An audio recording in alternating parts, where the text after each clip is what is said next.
প্রথমত যারা নির্বাচনে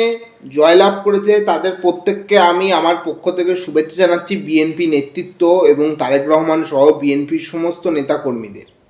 আশা করি বিএনপির নেতৃত্বে বাংলাদেশে সুস্থ স্বাভাবিক গণতান্ত্রিক পরিবেশটা ফিরে আসবে এবং বাংলাদেশের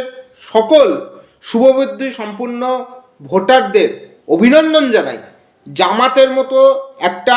শক্তি, বিচ্ছিন্নতাবাদী শক্তি, তাদেরকে গণতান্ত্রিকভাবে নির্বাচনের ভোটাধিকারের মাধ্যমে রুখে দেওয়ার জন্য বিগত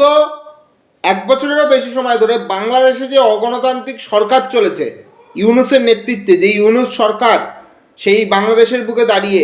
হিন্দুদের ওপর অত্যাচার করেছে, সাধারণ মানুষের ওপর অত্যাচার করেছে, মা বোনেদের ওপর অত্যাচার করেছে, মানুষকে জীবন্ত পুড়িয়ে মেরেছে, সেই সরকারের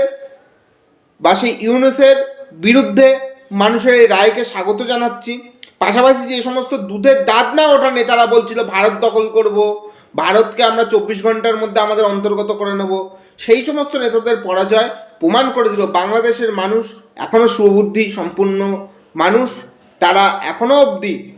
বাংলাদেশের মানুষ, তারা গণতন্ত্রপ্রেমী মানুষ এবং তারা তাদের ভোটাধিকারের মাধ্যমে বিএনপি এবং তারেক রহমানকে জয়ী করে বুঝিয়ে দিল বাংলাদেশের মাটিতে তারা আর কোনো অস্থিরতাকে দাঁড় করাতে চায় না, বাংলাদেশের মাটিকে তারা সমস্ত জঞ্জাল মুক্ত করে দিতে চায় এবং করে দিলেন। তাদের প্রত্যেককে অভিনন্দন জানাই এবং বিএনপির হাত ধরে আগামী দিনে বাংলাদেশের উন্নতি হোক, ভারত বাংলাদেশের সম্পর্ক পুনরায় মধুর হোক, এই আশাগুলো আমরা রাখছি। Next level, well done, side by side, fridge.